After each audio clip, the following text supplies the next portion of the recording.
Hey everyone, I'm Tim. And I'm the only Luddite in the Ozen world, Chris. And welcome to the OSINT Output.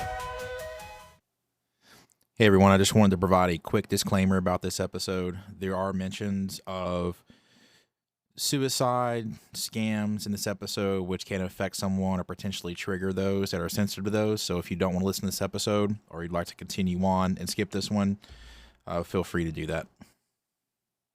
Hey everybody. Oh, Thanks we're for recording? yeah. Oh, okay. All right. Hey everybody. Welcome to episode 5. This is part 2 of our crypto episode. Cryptocurrency, not cryptography. Cryptocurrency. In case you didn't listen to the last one when we were in here. I'm using appropriate shorthand lingo for this, according to my internet's research. Yeah. So just a quick recap of what we talked about before. Cryptocurrency is something that apparently people believe have value, right? And It's a currency. yeah. And then maybe it has value, maybe it doesn't. I guess it depends on which person is in charge of it. Oh wait, there can't be one person in charge of it. I guess it depends on who's in It's decentralized. Oh, that's right too. So one of the things I wanted to mention, which I don't think that we accurately covered in the previous episode, is that transactions occur essentially notionally until someone mines a new block. So as long as a block exists and transactions can be verified within that block, then it can happen. Yeah. Yeah, So exactly. the verification process is what makes the transaction. Yeah, so whenever a transaction occurs, like it gets broadcasted out to all the miners, and the miners say, "Hey, I can see that this person signed the transaction with their private key, and that they had enough crypto in their wallet, and then I can release, well, not release, but I can confirm that the funds can be sent from this wallet to this wallet because it was available." And I mean, that's essentially the same as the way it works in the real world. Like if I write you a check, the bank has to confirm that that transaction is a thing, versus this thing where a bunch of people confirm it. Yeah, so like that's centralized finance. Yeah. So the bank can confirm that the funds are in the account and they can release it to this person, right? Yeah. One of the things that does happen in that scenario is there's 12 in the US, there's 12 federal banking systems labeled from, I think it's like 1 through 12. So if you write a check in from District 2, right, and you're in California, then it has to wait to be sent back to that bank before that bank can confirm that the funds are actually there. However, if all the numbers look correct on that check or on the account, they can notionally approve the transaction before it's actually verified. And I will try not to get caught up in your arbitrary numbering of districts and locations. It actually isn't arbitrary at all because it actually is labeled from right to left in the United States. Is California District 2? 12. Oh, okay. So yeah, so you lied to the audience. No. District 2 is located on the East Coast. Yeah. It's going from east to west. California is in District 12. All right, there you go. So yeah, if you happen to change they're the routing and tracking numbers down at the bottom. If you happen to change any of those, it can either falsify a transaction, or make it more difficult to trace the origin of the transaction in some cases. But anyways, let's get back to the funner stuff, which is crypto. Do we want to start off with a news story, even if it's a sad one, or are we still recapping? Yeah. So as far as recap goes, I think we hit the high points there. I think the currency was the funnest part of the last episode talking about that. But speaking the about blockchain is immutable. Yes. Yeah. But talking about our news story for this one, it is a sad story, like you said. There are a lot of people out there who want to get on the craze that is not only cryptocurrency, but these get rich quick schemes, right? And one of the more recent things that I happened to listen to, and this was I believe it was January, Jack Rhysider released an episode for a website called pump.fun, which is available from any browser for you to visit. And all you have to do is go on there log in, create an account, and you can create your own cryptocurrency immediately. And it's mostly based on the Solana blockchain. And most of those, the new ones, those are meme coins. Like that's what Pump.Fun has exploded. Versus last year, where creating a meme coin took some time, some knowledge, and some know-how. Depending, yeah. I mean, you can just download some software and create a cryptocurrency out of thin air without any technological know-how. Right. Right. But Yeah. for this one, it's way easy. Yeah. You just log in, say, I want to create a crypto and call it this.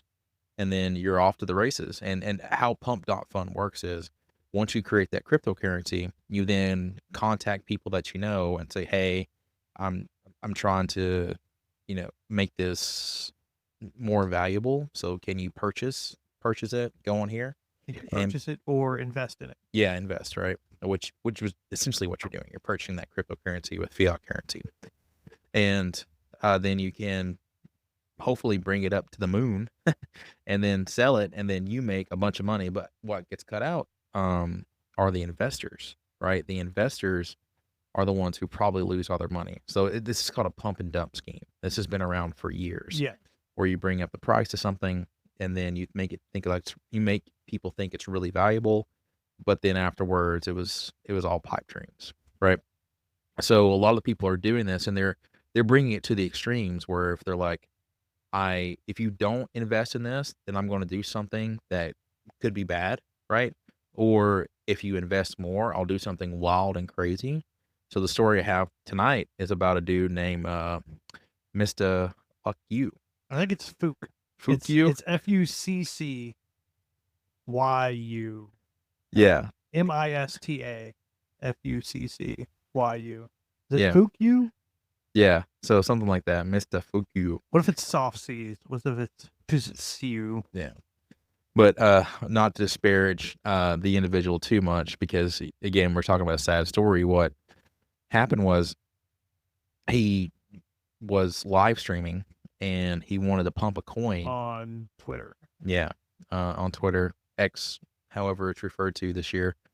And he had a revolver on stream, and while he was streaming, and played Russian roulette with his stream because he wanted to pump his coin as much as he could. Unfortunately, he did happen to take his life, but that's one of the dangers about this stuff. He also asked if I die during this, make a meme coin out of this. Mm-hmm. And people did. They like Pump.Fun, man. They went on there and they cranked out quite a few different meme coins. Mm-hmm. Yeah, and I don't know if this guy was using Pump.Fun or not, but it is a well-known website for it. And this kind of stuff happens all the time. Pump.Fun no longer has live streaming for you, because before, when you created your own cryptocurrency, you could go on there and set up a video stream so you could see people pump your coin as you were on there.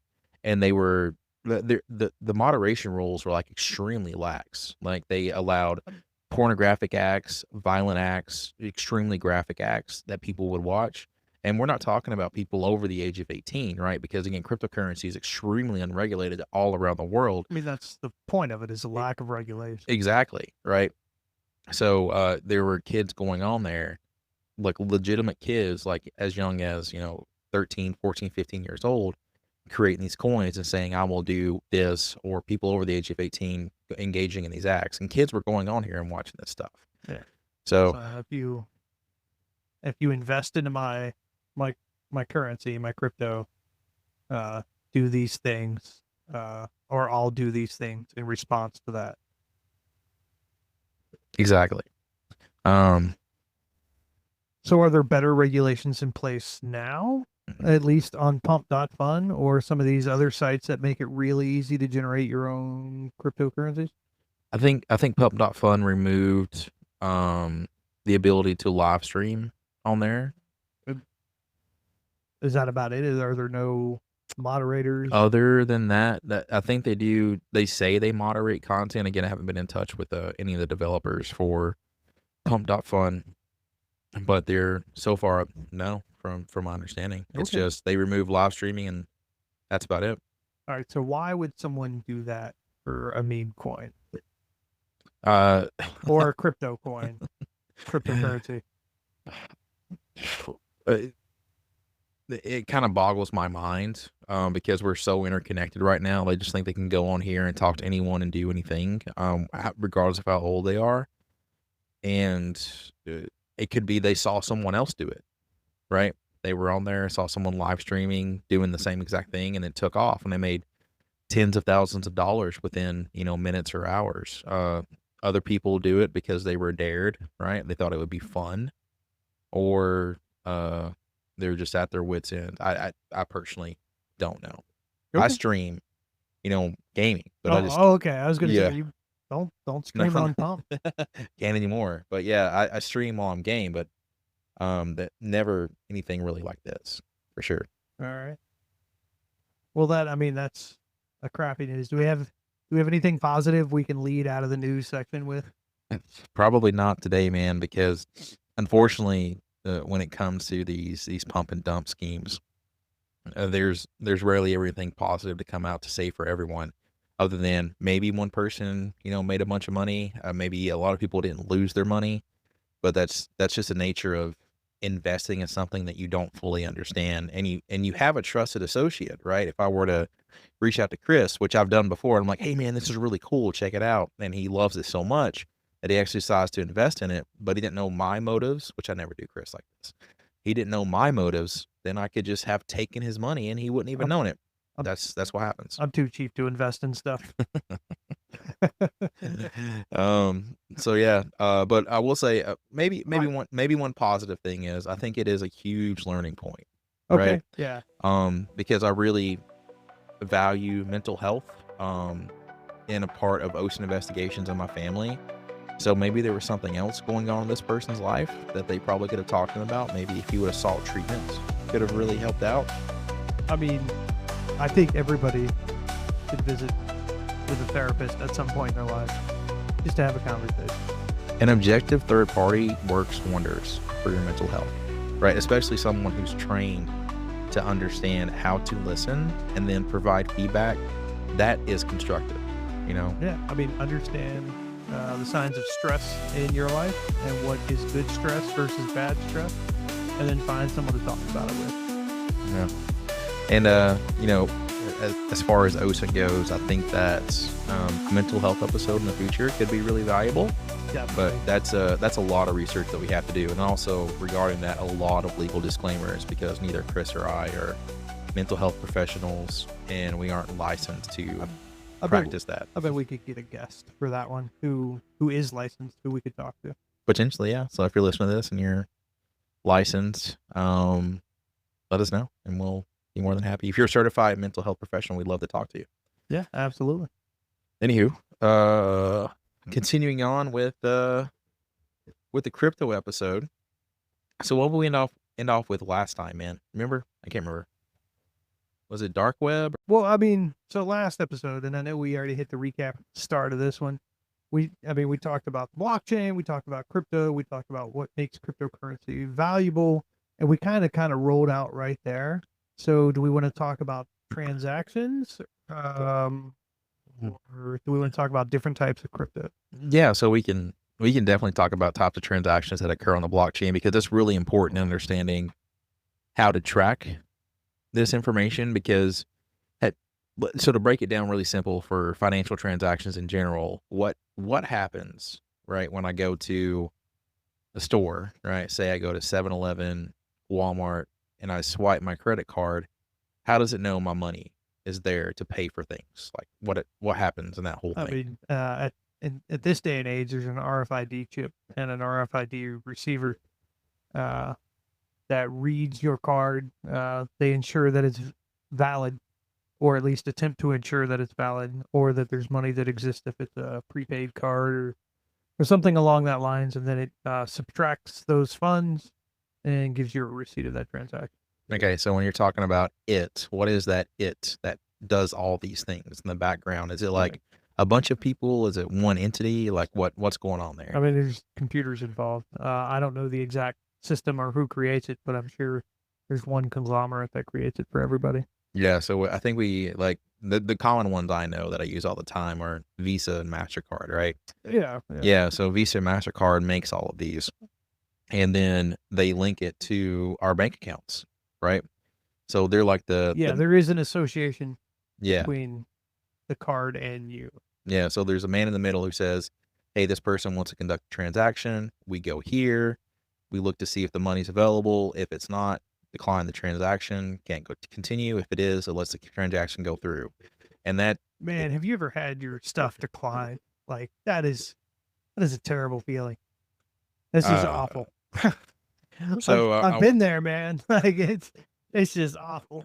So I did grow up. I won't say that I grew up in quite the same situation that Chris has, but there was a time where I had to accurately track down to the cent how much money I could spend on a given day. When I was like 19 or 20, I was at a like an Exxon or something. I was trying to buy just like a Coke or whatever, and my card got declined or whatever, and like I literally just patted my pockets like I was looking for cash, and then ran out the door, just ran away. It's a scenario that you definitely don't want to be in. I think one that really got me was I was on food stamps, Yeah. and we happened to go over. I think it was maybe $20, and we had to decide what we had to put back Yeah. at that age, and you're just like, I could have really used those hot pockets. Yeah. You I know? mean, we would do that, but also just like take that stuff and run out the door with that. But that's when we were younger. Did you just say you committed a crime I there? did not. That's not what I said. I said I would take stuff and run out the door. But yeah, So how does like so that's how transactions work, cash, card, whatever, in the physical realm. So if we're doing transactions on the blockchain or we're doing cryptocurrency transactions, what does that look like? And keep in mind that we did talk about how a new block has to be mined, or a confirmation or verification process for the block. yeah. So we're still talking about Bitcoin right now, but this is true of every other cryptocurrency out there. Whenever a transaction has to occur, it goes from one entity, one wallet, right, to another. Yeah. So the wallet has to have enough funds in there already, enough cryptocurrency, so that it can send the cryptocurrency to another wallet wherever it exists in the world. And in order for that transaction to actually occur, they broadcast out saying, "Hey, I am sending from this specific address to this address, and I am signing it using my private key." Because remember, the last episode we talked about asymmetric encryption. We did talk about asymmetric encryption. I don't think we went deep enough into public versus private key, or public and private key. So let's talk about that a little bit. And in very simple terms, and Tim will correct this with more techno babble. But a public key, if you think of it like an email address, and then a private key is your password to get into your email. All right, go. I would akin it more to your public key as a box that you can put stuff into, and then people will lock it once it goes in there. And then once it's locked, it can't be opened unless there's a key that can be used to open that box. Unless you have the private key. That's what the private key is. Okay. So think of the public key not necessarily like a physical key you can see, but something that you can put messages or content inside. And once the box is closed and locked, the only person that can open it is the one with the private key. Okay.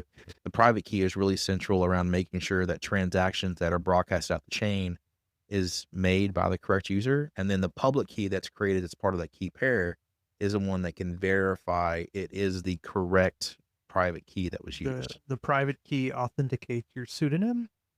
Well, pseudonym, no. The address that was used to send crypto over the blockchain. That's part of your but existence. It's not a pseudonym, right? It's right, but I mean, so I'm saying the private key authenticates it. Like if you use your private key, that authenticates that you did something, which that's your pseudonym going out. That is the address that's a part of the wallet that was created, right? So, But you- that's unique versus your everything else that's just out there. so once those get broadcasted out, the miners look at it and say, okay, I know that it's going from address A to address B. I can confirm that address A has enough funds in the wallet to complete the transaction, and then also they have enough funds in there to pay the fee, Yeah, which is I was gonna required. mention that. Yeah, you Yeah. have to pay a fee to the miners or the verifying party. Yeah, which is required, and then it gets sent to the receiver. So the sender, the person who commences the transaction, always pays the fee. The receiver never pays that, and that's true for every single cryptocurrency. And then the fee gets rewarded to the miners. It's incentive for them to continue verifying transactions and blocks that exist on the blockchain. And then also one unique thing about certain cryptocurrencies, especially true of Bitcoin, is that a change address is created. So whenever you send cryptocurrency from one wallet to another, you can't just send a partial amount from that wallet over the blockchain to another wallet. You have to send the entire amount out. You broadcast it saying, I have 3 Bitcoin in this wallet. So you send it all from this one address, but you're only sending 1 Bitcoin to someone else, to another address. The rest of that minus the fee is put back into the sending wallet through a different address, and that's called the change address. And that's by design. It's to help anonymity on the part of the sender and the receiver. All right. So if what that looks like in cash is if I'm buying something from you, I just give you all of my cash. Everyone verifies that I gave you all of my cash, and then they give me back the cash that wasn't required to purchase whatever it is. Yeah, let's say that let's say you're going to buy a computer from me. Yeah. Right. For $8. Yeah, for $8. But all you have on you is $20, like a Yeah. $20 bill. Yeah. So you'll hand me that $20, and I'll be like, okay, I know that it only costs 8, so I have some change that I need to give Chris Right. back. So I'll give him 12. Yeah. And that's how the change address works. And then there's other people in the room for that though. Yeah, exactly. Everybody else, again, because it's Yeah. a private currency is centralized by the U.S. government. But in this case, right, if it was Bitcoin that's being sent out, while it is a direct transaction between Chris and I, it still has to be broadcasted out so everybody You can get verify. $8, John gets $1, and then I get 11 back. The in this case, I guess John would be the miner, right? Yes, yeah. John would be the one who verifies a transaction. So yeah, John would receive a fee for that. I guess in this case, John would be like, I don't know, Visa or MasterCard charging a transaction fee for that. But again, it's because we want to make sure that miners are incentivized. When I say we want to make sure that miners are incentivized to continue verifying transactions, because if the miners aren't on there, transactions can't be verified. The network can't exist. New blocks aren't created. The Yeah. blockchain dies. Yeah, and then all this money that people may have or not invested into it kind of just goes away. All right. So that's a standard transaction. Yep. Are there ways to expedite that process? Are there ways what are other transaction possibilities? Yeah, so that's a very simple transaction where Alice sends Bob 1 Bitcoin, and she has 3 in her wallet. Yeah. A very simple one. But there are transactions that occur on the blockchain where it isn't from one party to another directly, and these are Coinbase transactions. Okay. So Coinbase transactions occurs when new coins are minted. So whenever a miner discovers a new block, and they Yep. verify that By guessing the math puzzle correctly. exactly right. Once they find that unique hash for that one block, and they get it right, then the blockchain rewards them with a certain amount of Bitcoin. And on the block that is discovered, that's called a Coinbase transaction. So it never comes from a Bitcoin address. It says Coinbase, and new coins minted, and it goes to the wallets that found that address, because there are Yeah, whether it's an individual or a pool and that's the Bitcoin or the cryptocurrency that's just created out of nowhere. Yeah. As soon as you find it, it's like, hey, this person found it, so we're going to give them whatever. And currently, the reward for finding and verifying a block is 3.125 Bitcoin. And that cuts in half every every 210,000 blocks. There you go. That's a recall from the last episode. Yeah, too. You're exactly. welcome. Where I kind of messed it up. I was like, it's about 200,000, I think, but I verified the correct one. All right. So what is coin joining? Because that's one of our transaction types. And again, these are I would say these are like it's a way to analyze transactions that exist on the blockchain. Okay. So it's a way to combine transactions from multiple parties, and it helps to anonymize, and it brings it into a single transaction overall. So it takes multiple wallets on the sender side, and then it goes to multiple outputs on the receiving side. All right. So let me see if I get this right. So if John, Jeff, and James want to buy something from Sarah, Sally, and Sheila, but they don't want anyone to see who directly buys what from who, they coin join. So Sarah, Sally, and Sheila get their money, and you can see that they get paid. And you see that John, George, and James send money, but you don't know whose money went to who or who bought what for how much. Yeah, and then and it's one of the ways to kind of anonymize transactions. So it's not just one wallet sending to another, it's multiple wallets involved on both sides of the transaction. So it becomes very difficult to start attributing each wallet to a person or an organization. Or a pseudonym or Yeah. so Yeah. it's harder to track in that way. Yeah, it kind of the same thing kind of goes with going to the next one, like tumbling and mixing. Kind of the same there, where instead of just having multiple wallets as a part of one transaction Yeah. on both the sending and receiving side, we have multiple transactions that occur over time. So tumbling and mixing, like Chris said before, it's very similar to a money laundering process, where it goes through various wallets and addresses over time. So it becomes difficult to determine which is the legitimate source of income, right? In some Yeah. cases, and which is coming from potentially illicit gains. Because the only reason why you would ever want to tumble or mix crypto is you want to obfuscate the source of the cryptocurrency. Right. But you can't obfuscate the currency. The currency exists plainly on the blockchain that everyone can see. Yeah, if you trace it back far enough, you can always see where crypto went from to where it went to. Because once new coins are minted, you can trace those transactions all the time.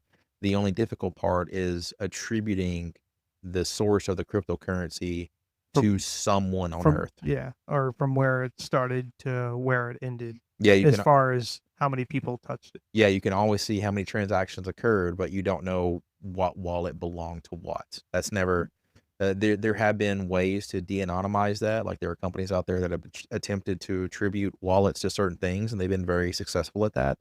But yeah, unless you have additional information, it's almost impossible just looking at the blockchain itself to confirm if it came from an illicit fund or whatever. All right. So this is an anonymous process or pseudonymous process. Yes. But there is some anonymity involved. So we talked about tumbling and mixing, how that works to further anonymize yourself. What about smart contracts? Because while they're not necessarily legal contracts, how does that work on the blockchain? Yeah, so whenever there's, it's normally for digital goods, right? So if there's something that you want to purchase digitally, you can uniquely hash that content and then make it a part of a transaction that exists on the blockchain. Okay, so I give you Bitcoin and you give me a unique digital identifier for an NFT. Can be, yeah, for sure. And again, as long as you can uniquely hash something, which you can do for anything, even physically, but it's harder for physical goods. As long as it's available, it can be transferred to you. And that process, it's not like, hey, the transaction occurs and then you get the thing. It's an instantaneous process because it's a part of the transaction that exists on the blockchain. All right. So just for a little fun history lesson, do you know who first conceptualized smart contracts? I bet he's got a weird name if it is a he. It's Nick Szabo. Yeah, knew it. Knew he had a weird name. Sierra Zulu Alpha Bravo Oscar. That's a phonetic alphabet for anybody following along. Yeah. So he created or conceptualized the idea of smart contracts in 1994. So before any of this was capable of being actualized, we talked about how blockchain, or the concept for blockchain, existed in the late 90s, early 2000s. Yeah, as long as storage has been around, like blockchains has always been like a theory or put into practice. It's just a bunch of computers storing data, storing things for a lot of people. Yeah. So we had all these really smart people at the dawn of the modern information age who created all this stuff and just needed technology to catch up. So Nick Szabo conceptualized the idea of, I guess, electronic contracts that would be stored in a decentralized place. And he even applied it to a notional cryptocurrency that he called BitGold, which, with those two things combined, leads to some people to believe that he's Satoshi. I don't know how to do math here. Like 19 years later, after Szabo conceptualized this. Was that 2013? Yep, 2013, Ethereum came along and started creating these practical uses for smart contracts. So they existed before Ethereum, but when Ethereum started to become popular, they initialized these practical uses, which is what we were just talking about, exchanging Bitcoin for some unique digital item or digital asset. Yeah, and like for Ethereum, for the blockchain, it was natively a part of it when it first started. So, and that's commonly, like, if you go and just Google search NFTs, it normally brings you back to the Ethereum blockchain, and it's just a unique thing that can't be duplicated, right? That's why they're called NFTs. It stands for non-fungible tokens. Anything that's fungible can have the same value as something else. So, for example, if I need 4 $5 bills, and Chris has it, and Chris has that, and I have a $20 bill, I just say, "Hey man, you good with this?" And he's like, "Yeah, same value." Not true for NFTs, because it can never be traded for anything like that. It can only be essentially purchased. I only convert my 20s to singles for personal reasons. It makes me feel like I got a good stack of cash. Yeah. All right, so since we're talking about NFTs, which is one of our digital assets, let's talk about the other core or main digital assets that are easier. So what are stable coins, man? Because that's part of this whole crypto environment. Stable coins have been coming under increased usage over the last 5-10 years. And it's a way to directly correlate the usage of a coin or the value of a coin to a fiat currency.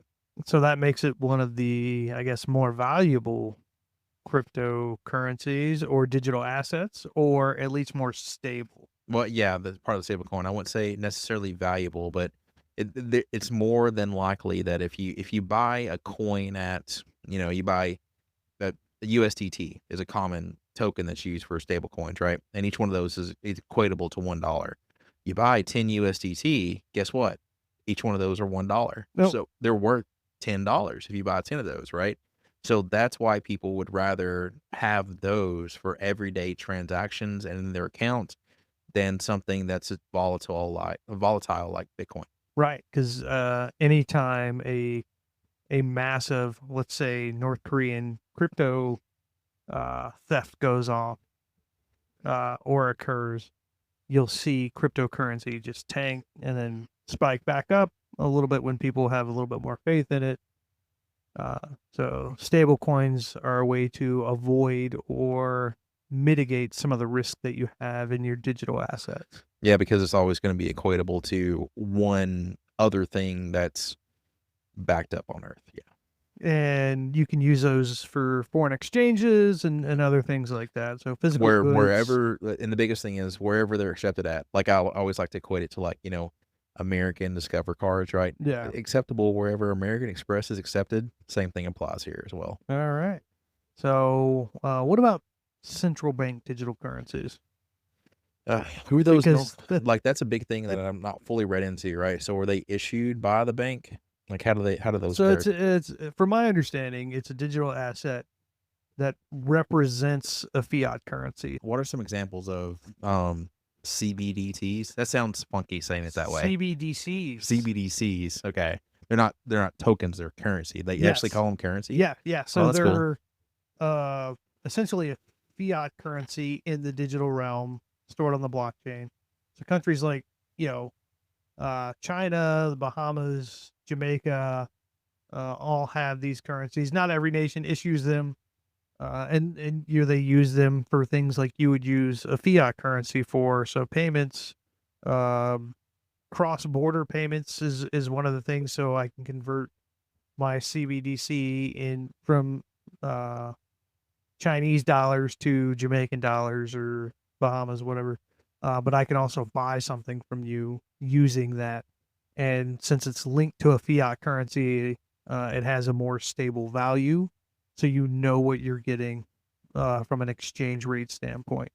Yeah, and the security behind a fiat currency is great too, because you can say government backs this up, and you know that if a transaction goes through, like everything's fine. Yeah. Hopefully, at the end of the day. Yeah. Unless you're like Venezuela, who made their own cryptocurrency called Petro, and then it just plummeted because they put all of their reserves into it. Like, we'll get to scams in a minute. yeah, well, I mean, like they didn't want it to be a scam, but definitely like Maduro did not know what he was doing. All right. And then security tokens is the other big digital asset. Security tokens. Yep. Do you know what those are?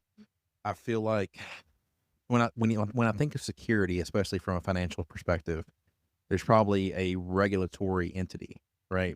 Saying that these are things that are. So it's a digital asset that is essentially a digital stock or a bond. Okay. So it's a tokenized version of a stock. So if you buy, one Apple stock from a security token standpoint, it's a unique digital identifier to own that stock. Now, I'm not saying that Apple does that, but that's essentially what it is. It's a tokenized version of a stock or a bond from an understanding standpoint. Okay. So how does that differ from an NFT or a non-fungible token? Yeah, so NFTs, like they are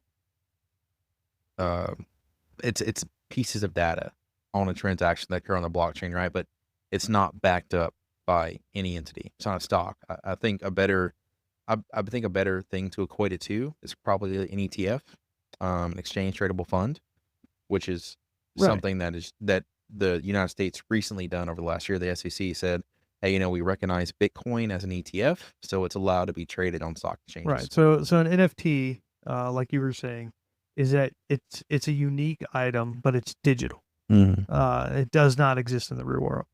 On the security token side of that, it tends to represent a physical item in the real world. Yeah. So, for example, California, I think last year or the year before, started using security tokens for car titles.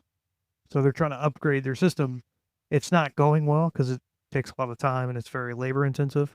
But that is one of the things that they're trying to do. So you know exactly who owns your car. And then if you sell your car with your title, then they have to do a transfer of ownership in the digital realm as well. So I hate that concept because the nature of blockchains is that they're supposed to be decentralized. So people in California, if they use a system, now have their data potentially being verified by unknown third parties as a result of this. So you mean just the DMV running your stuff isn't decentralized? So the DMV, of course. However, that data is being shared by multiple systems within the DMV. What if one of those nodes get taken offline and the blockchain wasn't completely replicated, or there's an unknown third party who gets access to that data by nature of hacking or compromise, and now they take over those nodes more than 50%, all that data and storage can be automatically transferred, and the DMV would never know about it because they had a backdoor in the system. I don't agree with blockchains being an efficient storage solution at all. All right. And then just for fun, how long do you think it takes the DMV to transfer a digital asset from one hand to another? It's got to be at least 32 days. So by nature of the DMV, I would 100% agree with that.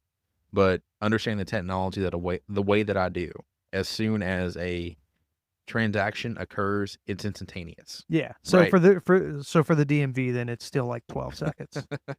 Yeah, and hopefully you can monitor that 12 seconds to make sure a third party is. But again, since it is a decentralized network, which is what blockchains are, if you aren't monitoring the entire cluster, every single node connected to it at all times, it could happen where you could get penetrated, not know it. I mean, like, think about dark web networks, right? You don't know what actors are running every single one of those nodes because it's decentralized. So information is being transferred from one hand to another, but you can trust it because it's encrypted. Nothing's encrypted on a blockchain.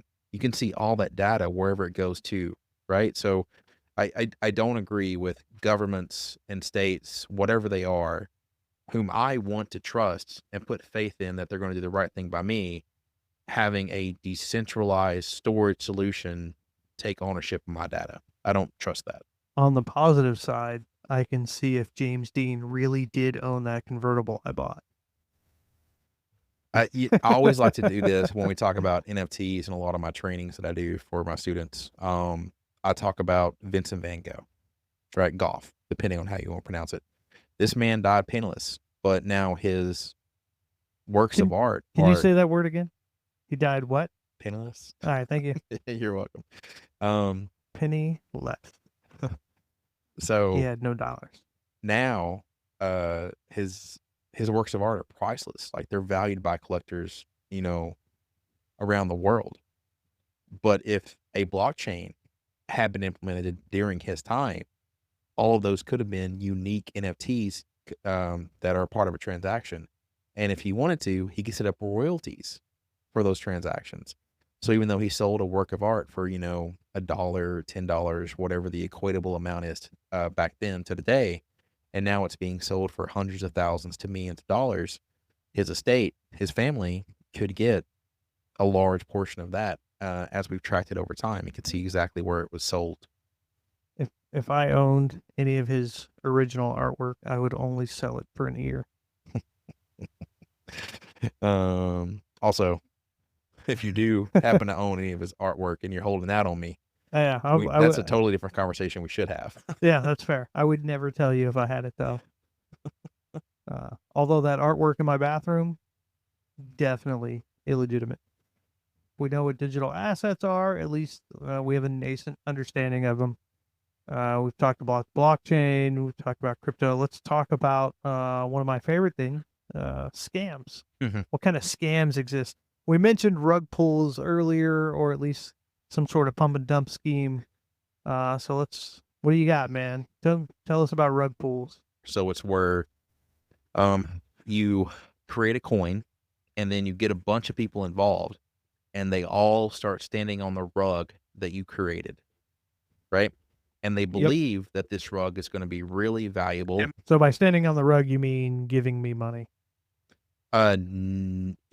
The person you that mean created investing into the coin. Yeah, exactly. The rug is the coin, right? Yep. Yeah. So have all this out there. You think this rug's going to be great. It's going to take care of you. Going to be in your home forever. And then somebody suddenly comes by, pulls it out from under you, and now you're left with nothing. So that's how rug pulls work. It's where a person creates a cryptocurrency token and then has a lot of people invest into it, and they're the ones that given a lot of the tokens initially, right? A lot of the coin. Yep. And so when the creator pulls out, they're left with all this essentially coin that's not valuable anymore. They dump everything that they have. They sell it off. Yeah, the creator just says, hey, like, it's reached to a point where I don't need it anymore, and they just get rid of it, and then all the people that invested into it, they're left with. Yeah, so one of the things you want to look for if you're getting into crypto and it's a new coin, you want to see who owns or how many entities own the majority of the coins. If it's like free people that own 80% of the coins, you want to be very cautious on what you're putting into that. And sometimes you don't know that, right? Yeah. So like you want to see how old the coin is, right? How long it's been around.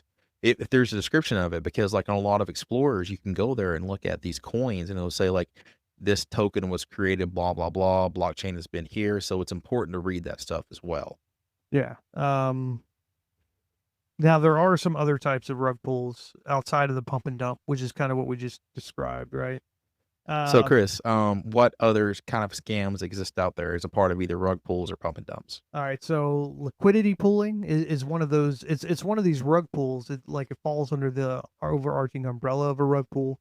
That's where investors put a more stable asset into a pool. So when people are buying into it, they're going to see if you have a new coin, let's call it T coin, right? And I want some of that. But you go, hey, if you put Ethereum into this pool, then you can get all this T coin. So once I put my ETH into essentially this pool that backstops your T coin, then you take that ETH and run away with it. So that's kind of one of the basic concepts of a liquidity pool. As you get everyone to put in something that has a more stable value into a pot to backstop the new coin, and then people, the creators, take that more stable coin, dump everything else, and run away, or mix and tumble their way out of it. Yeah, I guess maybe depending on if the people know about that, they could probably take some of that coin that becomes, worthless later on and sell it at a profit before that action actually happens, right? Yeah. Potentially. Yeah, so I mean, that is a possibility. Yeah. All right. And then I did some fun research about 2 hours ago while I should have been watching basketball game for March Madness. So some of the way that normal scams are coming into the crypto space is so Chainalysis.com did a study. So Chainalysis is a company. You just say Chainalysis. Well, yeah, Chainalysis.com, which is where I read it, did a study on scams from last year in the crypto world. I mean, and they have a longevity of these studies, and they're talking about the growth. And one of the major ones, which is kind of trending downwards, but is still fairly prominent, are high interest yield scams, where it's saying, hey, if you give me this money, I can get you 120% return on your value. And when it comes to stuff like that, those are those snake oil salesmen, right? The people who promise you these high yield returns, where it's like, Chris, I can get you some more hair on your head, right? Or I can reduce your waistline. All you have to do is purchase this one bottle from me. And you do it and you take it and you find out I tried it for a month and worked out. I was like, it takes a long time for this to happen. Like, if you give me more money, I'll get you 3 more bottles. Exactly. And we'll get you set and up. Continue going down. But, lo and behold, the only thing that's in it is water, flannel, and cocaine. So, yeah. And one of the ones that's growing in popularity, I think they said it was like a 200% growth. And this is one that John Oliver talked about, I think last year in his show, is pig butchering. Yes. And that's the long game of where, hey, we're going to be friends. I'm going to hit you up anonymously, but pretend like I'm someone on like WhatsApp or something like that. We're going to talk for 4 or 5 months, and then I'm going to drop this investment opportunity on you. Yeah, and also it can be extortion is involved in pig butchering as well. And I hate the connotation that's involved in the term pig butchering, because it means that you're fattening up for a pig for slaughter. Yes. When these are people that we're dealing with, right? These are individuals who are giving away their life savings, because they're usually older individuals, like in their 50s, 60s, 70s, who have stayed up for years and think they're making good investment because they trust someone. Romance comes into this a lot. Romance is one. Yeah, romance scams. Sextortion is really, really huge. And this is where I'm going to get really personal with a lot of people on here, because I've been to multiple events over the last couple of years when it comes to cryptocurrency, that there are young people, 16, 17, 18, 19, 20 years old.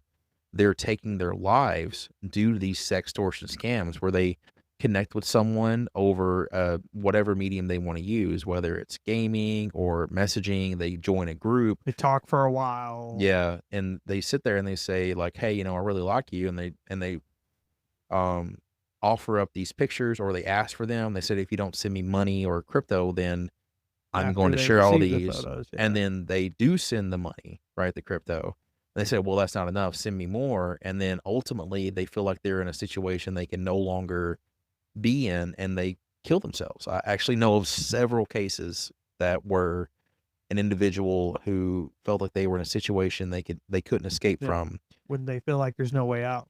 and they decided that the best thing they could do is take their life. And for everybody listening to this right now, if anybody ever reaches out to you and says, "Send me cryptocurrency," and you have never met them in real life, and even if you have, if they're asking you over the internet, don't send it to them.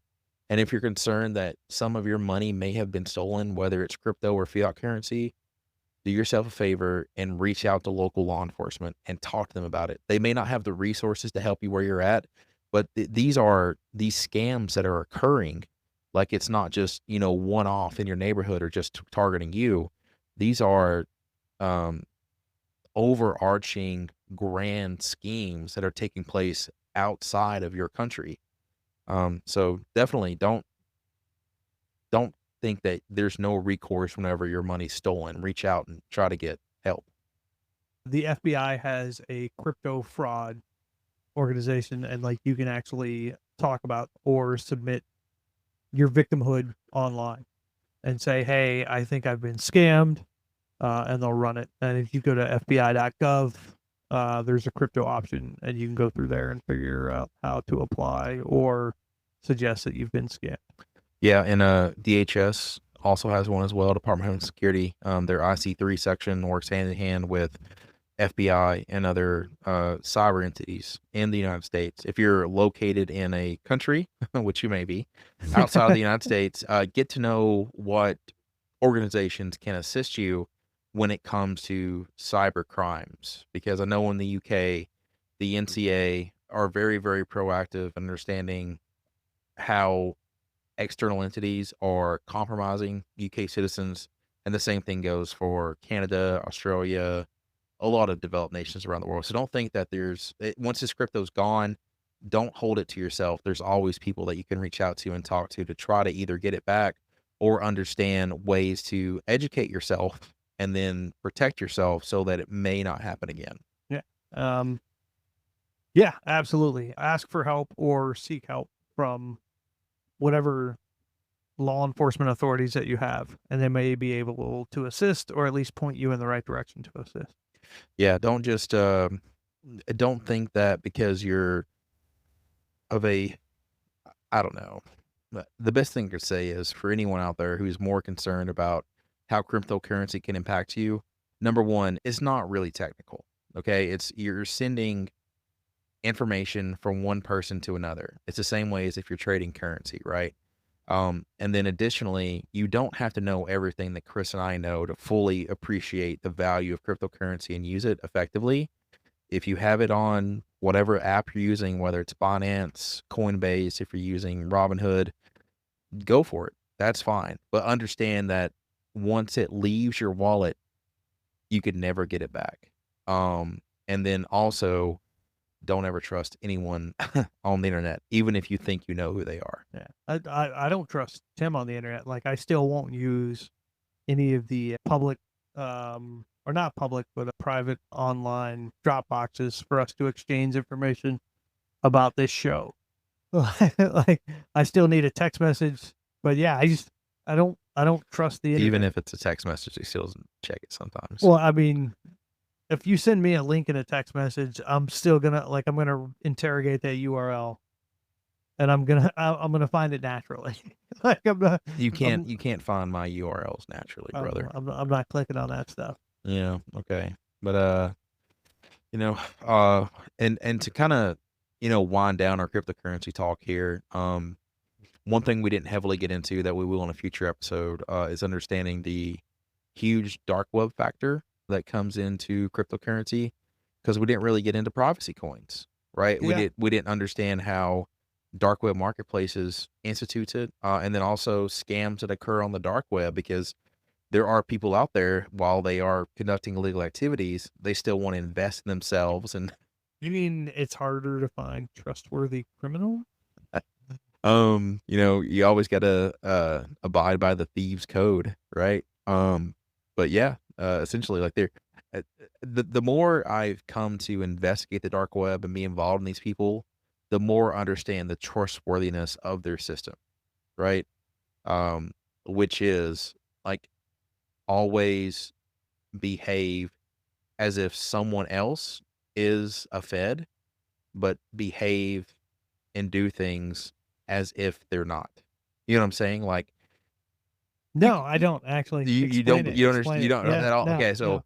I just want to never. hear you say it again in a different way. Okay, I think the Russians say it best, and it's actually not a Russian proverb. It's actually, it could be traced back before that. It's trust but verify, right? But I don't agree with that. It's never trust, always verify.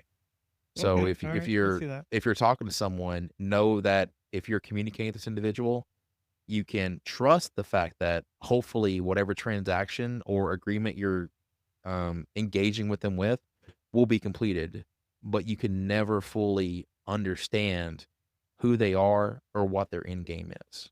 So what we need is a secure but non-law enforcement enabled Yelp on the dark web, is what you're saying.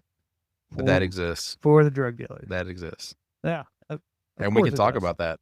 We Yeah. will. We will. Not in this episode. Nah. I think we've rambled enough about crypto to make people sit and think. I think the overall point is, if you're going to get into crypto from an investment standpoint, like you want some Bitcoin or you want some Monero, or was it Solana? Solana. Solana? There it is. I want to call it Solarana, and I know that's not what it is. There are, at this point, hundreds, potentially thousands of different types of cryptocurrencies. Yeah, if you want to get the hawk to a girl meme coin, you can do that, but just do your due diligence on the front end, because it's really hard to recover on the back end. Yeah. And again, depending on how you enter into cryptocurrency, either it's a very risky endeavor on your part, or it's a hobbyist perspective, right? Like any investment, if you want to call some of this that, don't invest more than you can lose. Or Or gambler, don't ever Yeah. gamble more than you, because that's what it is. It's online gambling, but in Yeah. a different form, and it looks differently And it didn't used than to be that. blackjack or Texas Hold'em. And like this, it didn't used to be that. So I just want to, like, again, cryptocurrency exists without the need for fiat currency. It does exist without the need for risk. That's why it was designed. However, over time, since it was created and has been around for almost 15 years, over 15 years now, people have monetized it through fiat currency. So you don't have to commit actual valuable assets in your name to own cryptocurrency, but people do it. Well, humans are involved, so it's going to be risky in some capacity. Again, depends on the type of people that are involved. Because Satoshi Nakamoto's original vision was that it's a cryptocurrency, right? So it's a token that's not controlled by a central entity, that is essentially, if you want to think about it, owned by the people, Yeah, right? And that it has value because everybody that's involved in the system agrees that it has value. agrees. Exactly, right? But over time, it has been kind of morphed into this Contorted. contorted into this investment, sometimes Ponzi pyramid, I mean, illegal scheme. There are people out there to take advantage of it, or take Yes. advantage of you in it. And those people, while they may not be smarter than a lot of other people, they know how to social engineer others into getting money from them. So They got no scruples, and I almost never get to use the word scruples, so that's what I'm going to use. I'm They happy got that no I- scruples. I'm happy that I got to tee that up for Chris there. He Thank you. loves Thank you. he loves using words that are rarely ever use. So I like that using, is my quotidian practice for Chris. I I- always try to I taught make, him that word. I like using words that aren't technobabble. but that people have to think about or maybe even look up. Quotidian. Yeah, Tidian. yeah, great word. But anyways, if you want to look that up, guys, feel free. Any parting comments here, Chris? No, I didn't get to see a baby goat today, and I'm pretty upset after last. Okay, 2 weeks we ago. can't talk about goats because I just watched the last episode of Severance for the season. We can't talk about goats. All right, I don't know what any of that means. I'm still in first season, and you're in second season. Yeah, so the second season you'll understand. But anyways, thanks everybody for listening. Be sure to check out our socials in the description. Reach out if you have any questions. And this was the OSIN Output hosted by Chris and Tim. Tim and Chris. I want to try a new tagline. In a world where your attention is valuable, thank you for giving us some of yours.